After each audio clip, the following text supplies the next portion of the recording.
નમસ્કાર દર્શક મિત્રો, હું છું પરમાર અમીશા. તમે જોઈ રહ્યા છો લોકસામના ન્યૂઝ. તો જોઈએ આજના સમાચાર.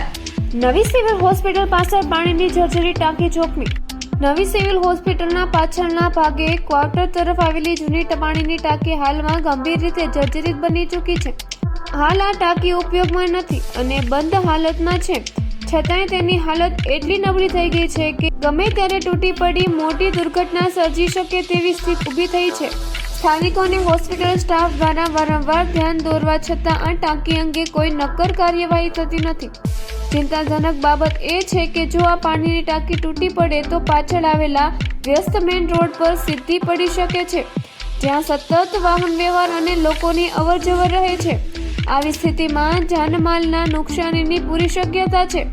આ વિસ્તાર સિવિલ હોસ્પિટલ જેવી મહત્વપૂર્ણ આરોગ્ય સંસ્થાની આસપાસ આવેલો હોવાથી દર્દીઓ, તેમના સગાઓ, તબીબી સ્ટાફ તેમજ સામાન્ય નાગરિકોની સુરક્ષા પર સીધો પ્રશ્ન ઊભો થાય છે.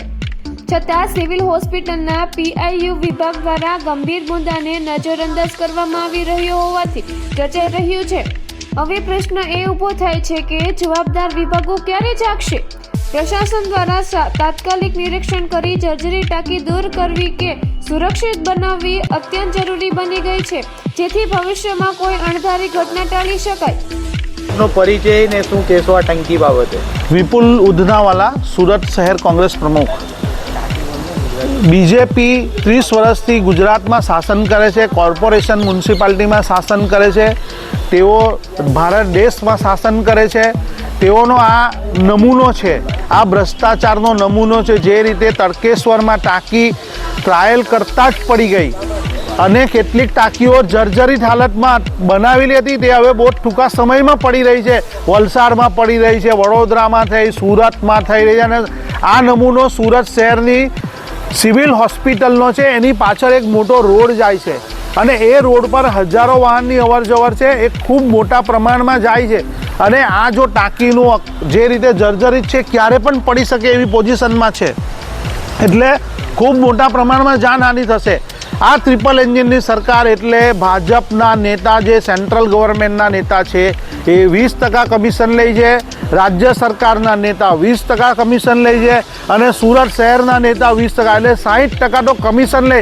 તો 40%માં આપણે શું આશા રાખી શકીએ કે આવી ઇમારતો મજબૂત રહેશે અને બનશે? એટલે આપણા મહેનત પસીનાના પૈસાથી બનાવેલી આ ઇમારતો, આ ટાંકીઓ પડી રહી છે. અને જો જાનહાનિ થશે તો આ લોકો મરનારને 5 લાખ રૂપિયા, ઈજાગ્રસ્તને 50,000 રૂપિયા. આ લોકશાહીનું એક ઉદાહરણ આપે છે. મસ્કરી કરી રહ્યા છે, મતની મસ્કરી.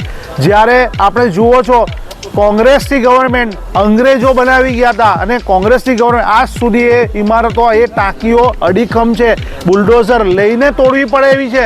ત્યારે આ ભાજપ શાસનની અંદર ખૂબ જ મોટા ભ્રષ્ટાચારનો આ નમૂનો આપ સૌ સુરતની સિવિલ હોસ્પિટલમાં જોઈ રહ્યા છો. તો ફરી મળીશું એક નવા સમાચાર સાથે. ત્યાં સુધી જોતા રહો લોકસામના ન્યૂઝ.